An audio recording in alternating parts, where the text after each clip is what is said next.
How to seek permissions in English language.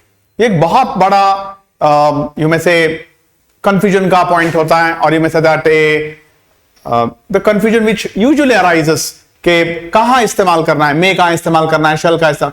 वैसे तो पांचों कॉन्सेप्ट जो है वो परमिशन सीकिंग के लिए आते हैं, लेकिन कंफ्यूजन बहुत सारा होता है। एक एक करके इस कंफ्यूजन को दूर करेंगे। सबसे पहले हम देखते हैं मे। हम मे का इस्तेमाल करते हैं सर्वसाधारण कॉमनली मे का प्रयोग आप देखता हुआ आपको नजर आ सकता है कि मैक्सिमम लोग बोलते हैं मे आई कम इन, मे आई एंड ऑल दिस थिंग्स, लेकिन इसकी एक डिस्टिंक्ट पोजिशनिंग होती है, इसका एक एग्जैक्ट यूज होता है, इसका एक बहुत ही सेंसिबल यूज होता है जो आपको आज मैं सिखाऊंगा। सबसे पहले देखते हैं मे।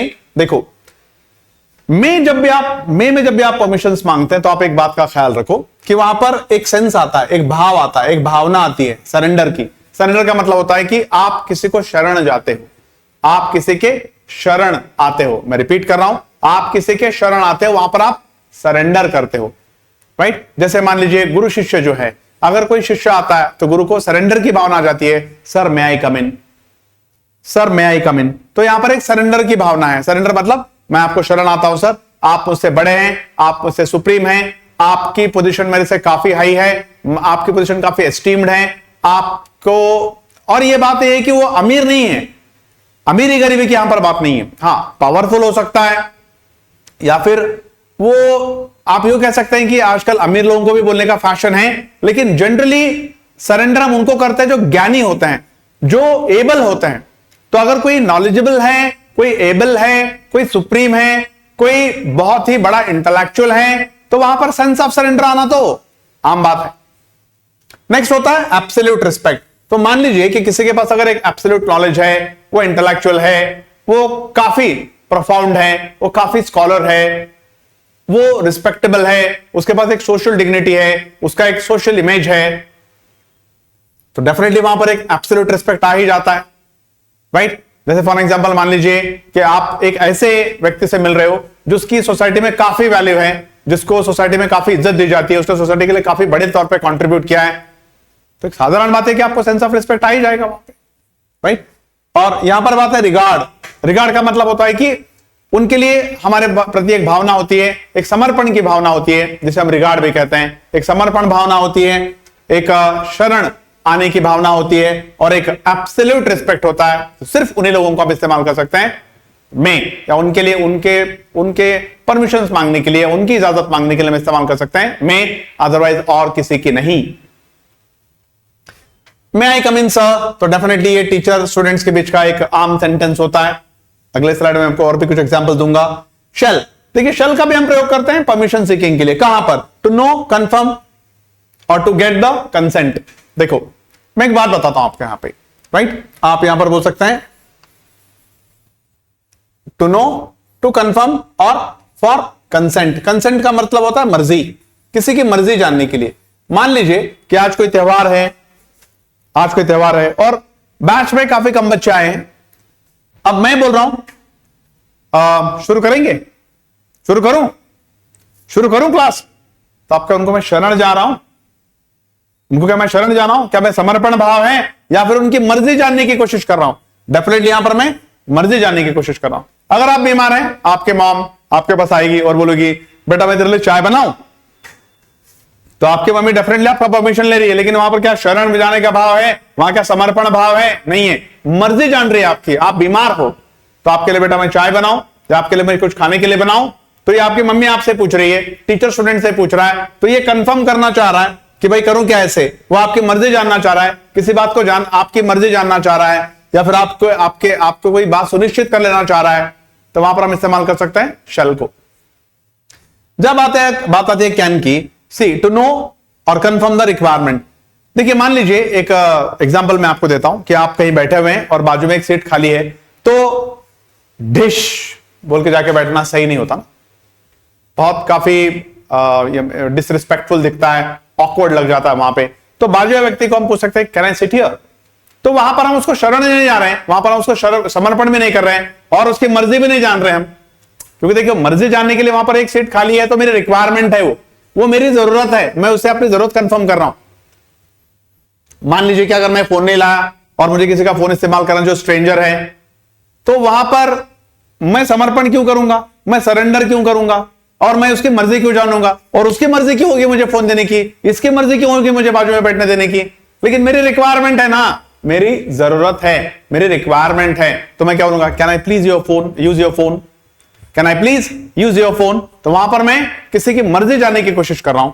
So can I sit here, तो एक मर्यादा है, ऐसा जाके हम किसी के पास जो नहीं बैठ सकते, उसकी मर्जी जानने भी हमारे लिए जरूरी है, लेकिन हमारी रिक्वायरमेंट भी है।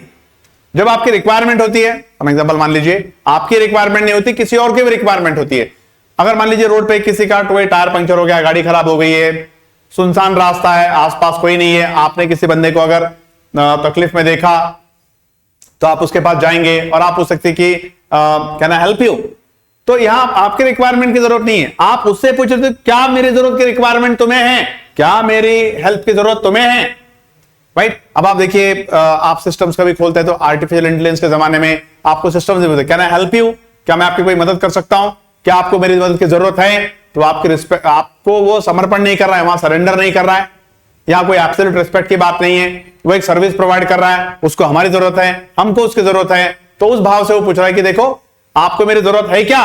तो एक्चुअली आपकी जरूरत भी हो सकती है और किसी की जरूरत भी आपके पास हो सकती है, आपकी जरूरत किसी के पास हो सकती है। तो अपनी जरूरत किसी से कंफर्म करने के लिए या किसी की जरूरत कंफर्म करने के लिए हम कैन का प्रयोग कर सकते हैं। अब यहां पर आती है बात वुड और कुड की, और दोनों लगभग सेम ही है। यहां पर लिखा हुआ है एक ब्रिटिश इंग्लिश कॉन्सेप्ट है और एक अमेरिकन इंग्लिश कॉन्सेप्ट है। जनरली ब्रिटिश इंग्लिश कॉन्सेप्ट में हम वुड का प्रयोग करते हैं परमिशन मांगने के लिए, और अमेरिकन इंग्लिश कॉन्सेप्ट में इस्तेमाल करते हैं कुड का प्रयोग हम करते हैं परमिशन मांगने के लिए। आप फिल्मों में, सीरियल्स में या फिर मीडियाज में आप जनरली देखते होंगे कुड का ज्यादा प्रयोग होता है, जैसे could you please lead me, could you please tell me where this way leads to, right. तो क्या आप मुझे बता सकते हैं कि रास्ता कहां जाता है, तो आप एक फॉर्मल परमिशन पूछते हो यहां पे। अब आप यहां पर देखो, आप एक फॉर्मल रिक्वेस्ट करते हो। फॉर्मल रिक्वेस्ट का मतलब होता है कि जिससे हम रिक्वेस्ट करते हैं वो कैसे होता है, एक स्ट्रेंजर होता है, जो स्ट्रेंजर होता है, या फिर नॉट वेल नोन होता है। कैसे होता है, एक स्ट्रेंजर होता है या फिर नॉट वेल नोन होता है। आप देखिए फॉर एग्जांपल आपके पास कोई वजन है और आप चाहते हैं कि कोई आपकी मदद करे, भीड़ भाड़ का एरिया है, वहां पर कोई बंदा खड़ा हुआ है, तो आप कैसे बोलोगे, would you please come here. तो वो आएगा नहीं आएगा अलग बात है, क्योंकि फॉर्मल है, यहां पर क्या है, फॉर्मेलिटी है। वो आएगा नहीं आएगा उसकी मर्जी पर है, नहीं आएगा तो आप बुरा भी नहीं मान सकते। आप बोल रहे would you please come here, would you please help me, would you hold my bag for a minute, और उसी को अगर आप बोलो would you please come here, could you please wait here, could you hold my bag please, तो कोई फर्क नहीं पड़ता यहां पे। ब्रिटिश और इंग्लिश, ब्रिटिश और अमेरिकन इंग्लिश के कॉन्सेप्ट का वेरिएशन आता है, बाकी कुछ नहीं होता। आप एक बस में सफर कर रहे हो तो सब में उतना ही टिकट पे किया है, लेकिन मान लीजिए अगर कोई लाउड म्यूजिक चला रहा है बस में, तो आप उसको बोल सकते हो would you please decrease the volume, could you please decrease the volume. तो अब वुड और कुड में तो ब्रिटिश इंग्लिश का फर्क है, ब्रिटिश और अमेरिकन का फर्क आने वाला, और कोई फर्क आने वाला नहीं है वहां पे। अब वो मानेगा या नहीं मानेगा उसकी मर्जी है, ये तो एक फॉर्मेलिटी है, वो स्ट्रेंजर है कंप्लीटली हमारे लिए। और अगर मान लीजिए कोई एक व्यक्ति है जो हमारे एरिया में हमको सिर्फ हल्का सा जानता पहचानता है, तो भी आप बोल सकते हैं would you please what you call gate a glass of water for me. तो वहां पर कैसा है, आपकी रिक्वायरमेंट है लेकिन फॉर्मेलिटी भी है, तो जहां पर बात फॉर्मेलिटी की आती है वहां पर इस्तेमाल करते हो वुड एंड कुड, इस तरह से। आगे एग्जाम्पल की पूरी स्लाइड है, मैं आपको दिखाता हूं और आप अंडरस्टैंड भी कर सकते हैं इन चीजों को। जैसे मे आई कम इन, मे आई कम इन, यहां पर किसका भाव आ रहा है, यहां पर भाव आता है,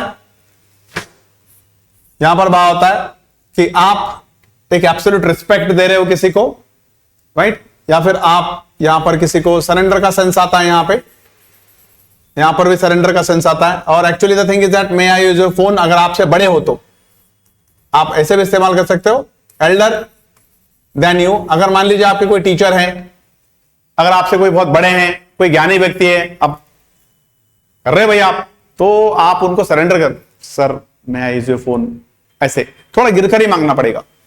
शैल आई ओपन द विंडो, मैं खिड़की खोलूं, हो सकता है आप अपने भाई बहन से पूछ रहे हैं, आप उनकी मर्जी जानने की कोशिश कर रहे हैं, तो यहां पर आप कंसेंट को देख रहे हैं। Shall we go for a walk, अब सामने वाले की मर्जी होनी चाहिए ना। Can I borrow your book, क्या मैं आपकी बुक थोड़ी देर के लिए ले सकता हूं, अब मेरी रिक्वायरमेंट है। यहां पर क्या आ रहा है, यहां पर आपकी खुद की रिक्वायरमेंट है। अब कैन आई सिट हियर, यहां पर भी आपकी रिक्वायरमेंट है, आपको जरूरी है भाई क्या कैन आई सिट हियर। अब उसकी मर्जी तो हो गया नहीं हो गया मेरे को नहीं मालूम, लेकिन मेरी रिक्वायरमेंट तो है ना वहां पे। अब would you please sanction my leave, क्या आप मेरी लीव सैंक्शन कर सकते हैं? तो यहां पर एक फॉर्मल रिक्वेस्ट है, आप अपने बॉस से फॉर्मल रिक्वेस्ट ही कर सकते हो।